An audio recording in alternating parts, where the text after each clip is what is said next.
Bonjour et bienvenue à cette présentation clé et indispensable pour réussir votre relation de travail employeur, assistant ou assistant maternel. Je suis Camille Diaf et je serai votre fil rouge. Votre caméra et micro sont coupés, mais vous pouvez d'ores et déjà et tout au long de la présentation poser vos questions dans l'espace de conversation. Nos chatteuses y répondront au cours de cette présentation.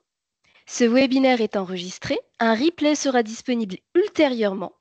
Le support de présentation et les liens vers les sites de ce webinaire seront joints au replay. Aujourd'hui, le webinaire est animé par Coralie Zubac.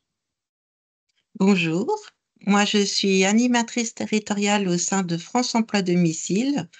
France Emploi Domicile est la porte d'entrée du secteur de l'emploi à domicile entre particuliers. Et donc France Emploi Domicile accompagne tous les particuliers, qu'ils soient employeurs ou salariés, dans leur démarche pour une relation de travail sereine. Merci Coralie. Et par Elodie Deilly. Bonjour, alors moi je suis gestionnaire à la relation cotisant de l'URSSAF. Merci Elodie. Côté chat, les réponses seront assurées par Emma Brianchon de France Emploi Domicile Bonjour à toutes et tous. et par Marie Pommier. Bonjour à tous. Et Vanny Hautecoeur pour l'URSSAF.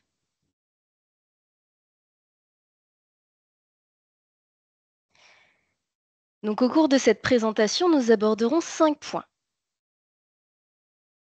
Premier point, le contrat de travail, la mensualisation, la rémunération des heures non prévues au contrat de travail, le complément de salaire et les démarches à effectuer pour rompre le contrat de travail. Dans le chat, vous trouverez les liens directs vers le site Page Emploi de l'URSSAF et vers le site d'information et de services France Emploi à domicile.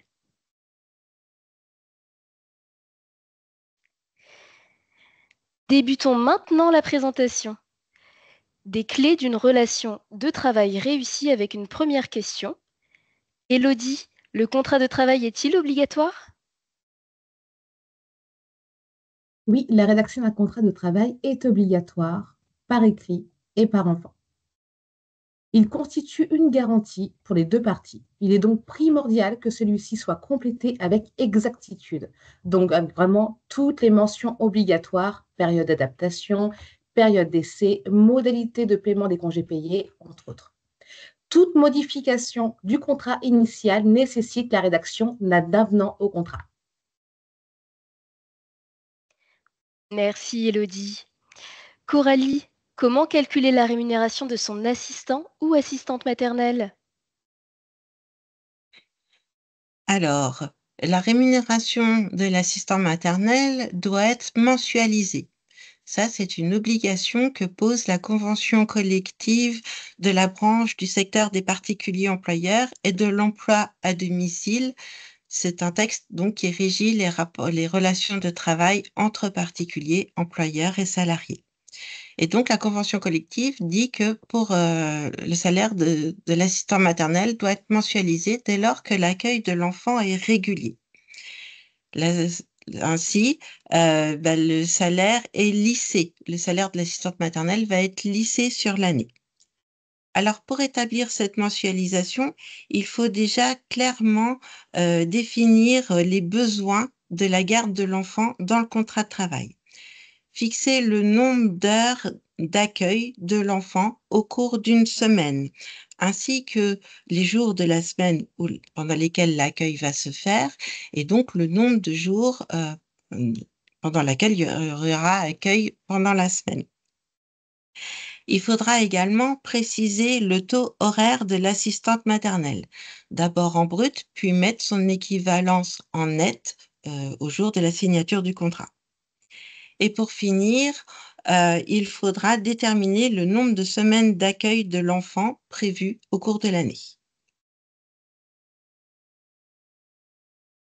Alors, pour déterminer donc, le nombre de semaines programmées, donc, c'est vraiment nécessaire. On ne peut pas passer outre. C'est afin donc, de savoir si la mensualisation sera établie sur 52 semaines, ou bien 46 semaines ou moins à l'année. À savoir que sur 52 semaines, les congés payés de l'assistant maternel sont inclus dans le salaire mensuel, mais que sur 46 semaines ou moins, les congés payés ne sont pas inclus. Donc, le parent employeur devra les payer suivant les modalités établies au contrat de travail. Donc là, il faut vraiment, donc pour déterminer le nombre de semaines programmées, donc soit sur 52 semaines ou bien 46 semaines au moins, il faut compter le nombre de semaines d'accueil de votre enfant dans l'année. Vous pouvez très bien vous aider donc d'un calendrier. Vous le verrez donc sur les exemples qu'on va vous montrer. En déduisant également donc les périodes pendant lesquelles l'enfant ne sera pas confié à l'assistant maternel. Donc, par exemple, les congés du parent employeur, les congés de l'assistant maternel ou bien les RTT, voilà, beaucoup de choses comme ça, par exemple, pour le parent employeur. Et donc là, on va vous montrer donc 3 exemples possibles. Alors, je vais commencer par le premier exemple. Donc, à l'écran, vous avez une situation. Pour les 3 exemples, on a choisi un calendrier civil, hein, pour que ce soit plus simple.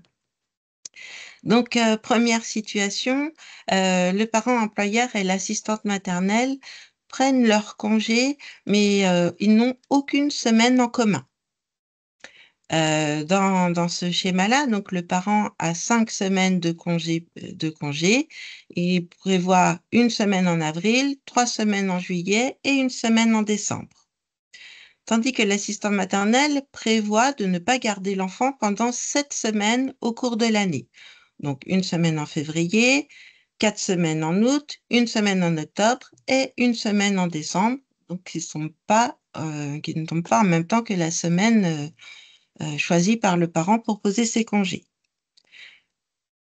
Donc, fort de tout ça, eh bien, on constate qu'il y aura donc 12 semaines dans l'année pendant lesquelles l'enfant ne sera pas confié à la garde de l'enfant.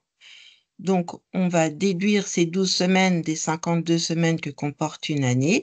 Et du coup, il y aura 40 semaines d'accueil au cours de l'année. Alors, la mensualisation va se faire sur 40 semaines.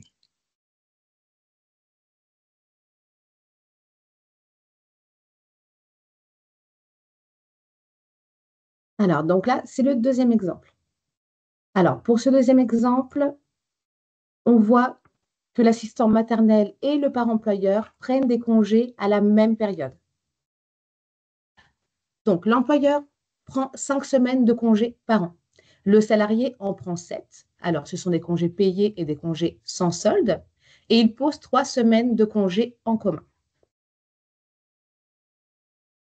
Nous allons alors additionner les congés de l'employeur et ceux du salarié. Mais nous allons également donc déduire les semaines de congés prises à la même période qu'une seule fois. Donc, ça nous fait qu'on va donc prendre le nombre de jours de congés annuels. Donc, le nombre de semaines annuelles, il est basé sur 52 semaines. Donc, ça veut dire 47 semaines travaillées et 5 semaines de congés payés. Donc là, nous allons prendre donc déjà les 5 semaines de congés payés de l'employeur, donc du parent employeur. Nous allons prendre également les 7 semaines de congés de l'assistant maternel, ce qui nous amène à un résultat donc de 12 semaines. Puis, nous allons ensuite déduire les 3 semaines qu'ils prennent en commun, puisqu'encore une fois, on ne déduira vraiment qu'une fois, ce qui nous amène à 9 semaines. Ce qu'on va déduire donc des 52 semaines annuelles. Donc, ça fait 59 moins 52, autant pour moi, moins 9, qui nous ramène à 43 semaines programmées dans l'année. Donc, ils partiront sur une mensualisation basée sur 43 semaines programmées. Et donc, vous avez le tableau en dessous, voilà, qui vous sert donc de calendrier. Et donc, troisième exemple, donc là, on part sur l'idée que les parents et l'assistante maternelle prennent leur congé sur les mêmes périodes et tous les deux ont 5 semaines de congés payés uniquement. Donc, dans ce schéma-là, donc, parents et assistantes maternelles prennent 4 semaines au mois d'août. Ils partent pas ensemble en vacances, hein, mais du coup, temps de repos, c'est le même. Et 1 semaine, pareil, en commun en décembre. Donc là, dans ce schéma-là, il y aura bien 47 semaines d'accueil de l'année, plus 5 semaines de congés payés, mais la mensualisation va se faire sur 52 semaines et donc ça comprendra les 47 semaines travaillées par l'assistante maternelle puisqu'il y a accueil de l'enfant et les 5 semaines de congés payés.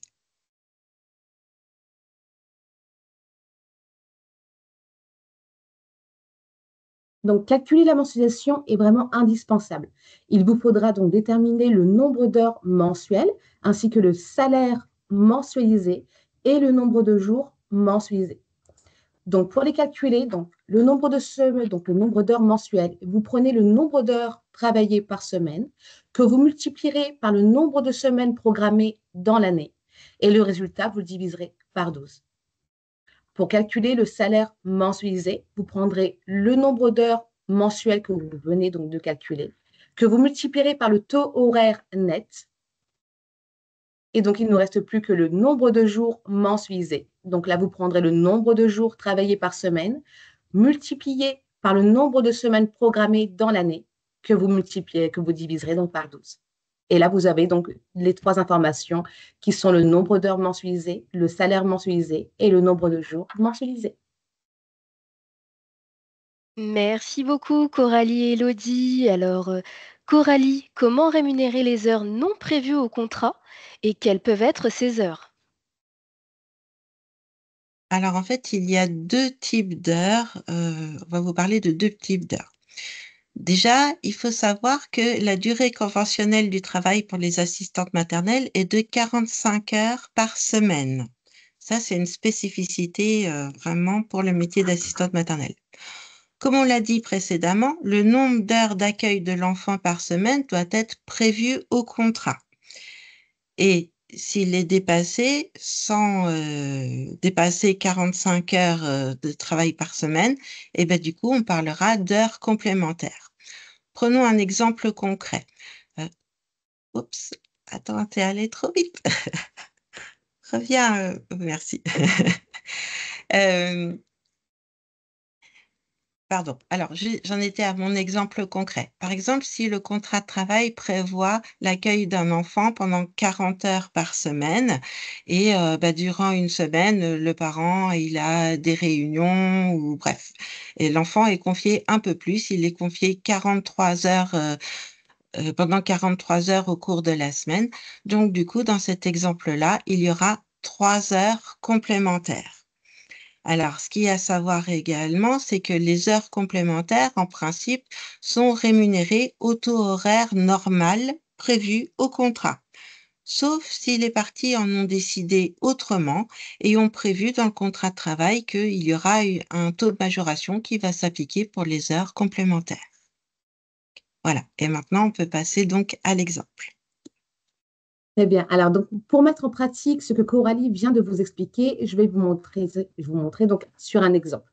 Alors là, cet exemple, la mensualisation, elle est calculée sur un taux horaire de 4 euros. Alors, la mensualisation est la suivante. Le nombre de jours mensualisés est de 22 jours. Le nombre d'heures mensualisées est de 91 heures. Et le salaire mensualisé est de 364 euros. Donc, pour la période d'octobre, l'assistant maternel a effectué 4 heures complémentaires sur un jour prévu au contrat. Alors, comment remplir la déclaration en ajoutant les heures complémentaires effectuées sur le mois d'octobre? Dans la case salaire net total, il va falloir additionner le salaire mensualisé et la rémunération des heures complémentaires. Cela ne se calcule pas automatiquement. Alors, donc vous prendrez, donc là, le salaire mensualisé, 364 euros. Vous additionnerez 16 euros, soit les 4 heures complémentaires multipliées par le taux horaire qui est de 4 euros. Le montant du salaire net sera alors de 380 euros pour cette période. Dans la case nombre d'heures complémentaires, vous mettrez les 4 heures complémentaires. Il faudra également ajouter le taux horaire. Il y aura une case qui sera dédiée. Et dans le nombre de jours d'activité, vous mettrez 22 jours, puisque là, on était sur une mensualisation comprenant 22 jours travaillés. Et les heures complémentaires ont bien été effectuées sur un jour déjà compris la mensualisation. Donc, nul besoin de rajouter de jours non prévus au contrat. Merci beaucoup Elodie et Coralie. Alors maintenant, on va parler des heures majorées. Donc, effectivement, les heures majorées correspondent aux heures effectuées au-delà de 45 heures par semaine, donc dans la limite de la durée maximale du travail. Dans la convention collective, il est prévu que le taux de majoration applicable est déterminé par les parties et qu'il est au minimum de 10%. Alors, je te laisse donner l'exemple. Alors, un autre exemple pour vous expliquer comment déclarer cette fois-ci les heures majorées. Donc, la mensualisation, pareil, a été calculée avec un taux donc, de 4 euros net de l'heure. Et la mensualisation pour cet exemple est la suivante. Le nombre de jours mensualisés est de 16 jours, 18 jours. Le nombre d'heures mensualisées est de 195 heures. Et le salaire mensualisé est de 780 euros. Et donc, pour la période d'octobre, l'assistant maternel a effectué 7 heures majorées, mais sur un jour qui n'était pas prévu au contrat initial. Alors, donc, pour établir la déclaration du mois d'octobre, dans la case salaire net total, il faudra additionner le salaire mensualisé et la rémunération des heures majorées, ce qui nous donne donc 780 euros, soit le salaire mensualisé, plus 30,80 euros, qui est égal aux 7 heures complémentaires multipliées par le taux horaire majoré cette fois-ci, puisque le taux horaire majoré est de 10%, donc 4,40 euros. Donc, le montant du salaire net total pour cette période sera alors de 810,80 euros. Dans la case nombre d'heures majorées, il faudra donc mettre les 7 heures d'heures majorées. Et dans nombre de jours d'activité, on mettra 19 jours, puisqu'il y a les 18 jours mensualisés de base, plus le jour sur lequel ont été effectuées les 7 heures complémentaires qui n'étaient pas prévues au contrat initial.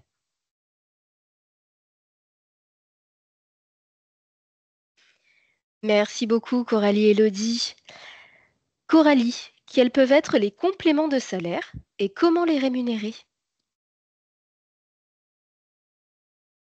Alors, effectivement, en plus du salaire mensualisé, il y aura des indemnités à verser. Déjà, il y a l'indemnité d'entretien. Donc, cette indemnité d'entretien, elle permet de couvrir les frais entraînés par la garde de l'enfant. L'eau, le chauffage, l'électricité, l'équipement pour l'accueil de l'enfant. Le contrat de travail doit donc préciser le montant de cette indemnité. À ce jour, elle est au minimum de 3,74 € pour 9 heures de garde. Et cette indemnité va être réglée en fonction du nombre d'heures d'accueil par jour. Si l'enfant est accueilli, par exemple, 10 heures au cours d'une journée, du coup, le montant de cette indemnité sera supérieur à 3,74 €. On va payer au prorata, on va l'augmenter. Et puis, si le nombre d'heures de garde de l'enfant est inférieur à 9 heures, pareil, on payera au prorata des heures de garde, tout en sachant que le montant de cette indemnité ne peut pas être inférieur à 2,65 € par jour d'accueil. Alors, autre point à préciser sur l'indemnité d'entretien, je n'avais pas fini. C'est que le montant de cette indemnité d'entretien n'est pas mensualisé. Il dépend vraiment du nombre d'heures d'accueil par jour de l'enfant. Et il est important de préciser que cette indemnité n'est pas due pour les jours où l'accueil de l'enfant ne se fait pas. Par exemple, quand l'enfant n'est pas confié parce que c'était prévu au contrat ou que l'enfant n'est pas confié parce que, par exemple, il est malade. Voilà. Alors maintenant, je vais vous dire un petit mot des indemnités de repas. Le contrat de travail peut également prévoir le versement des indemnités de repas. Là, ces indemnités sont dues si c'est l'assistant maternel qui fournit les repas à l'enfant. Le montant de ces indemnités de repas est fixé librement par les parties dans le contrat de travail. Il n'y a pas de grille de référence. Voilà, ça c'est un point important. Et pour finir, il pourrait y avoir aussi des indemnités kilométriques. Alors, Les indemnités kilométriques, comme son nom l'indique, c'est pour dédommager s'il y a des kilomètres de fait. Donc, elles sont dues si l'assistant maternel transporte l'enfant dans son véhicule personnel pour l'emmener, pour le déplacer donc pendant ses heures de garde. Par exemple, pour l'emmener au parc, à la ludothèque ou pour l'emmener à l'école, par exemple. Alors, il faudra bien évidemment que l'assistante maternelle ait le permis de conduire et soit assurée pour la conduite automobile. Il faut que les déplacements en voiture soient aussi prévus dans le contrat de travail. Ça, c'est important. Et puis, le contrat de travail devra dire sur quel barème on va se fixer pour calculer le montant de ces indemnités kilométriques. Parce qu'en fait, il y a le choix entre deux barèmes, le barème des fonctionnaires ou le barème fiscal pour calculer donc les indemnités kilométriques, mais ça doit être, le contrat de travail doit dire quel barème on va utiliser. On ne peut pas changer de barème d'un mois à l'autre. Et autre précision importante au sujet des indemnités kilométriques, c'est que si plusieurs parents demandent à l'assistante maternelle de transporter leur enfant en voiture, eh bien l'indemnité sera due par chacun d'entre eux au prorata du nombre d'enfants transportés. Et quand on parle du nombre d'enfants transportés, on entend par là tous les enfants présents dans la voiture, y compris les enfants de l'assistante maternelle, si les déplacements sont effectués aussi pour répondre à leurs besoins. Voilà, pour aller à l'école, par exemple.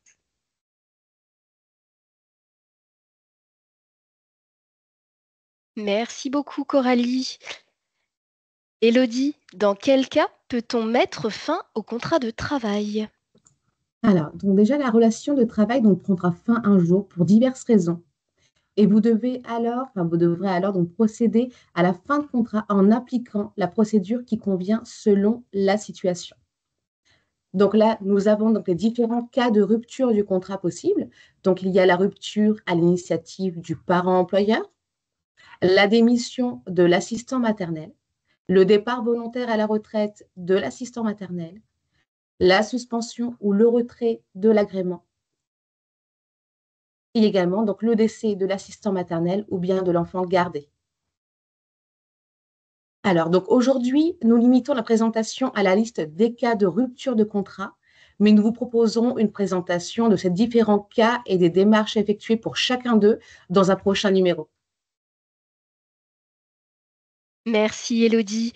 Pour aller plus loin, nous vous invitons à consulter nos 2 sites. Vous y trouverez toutes les informations transmises lors de ce webinaire et bien d'autres. Les modalités de contact des conseillers, la documentation indispensable et les actualités qui vous concernent. Nous insérons ces liens dans le chat.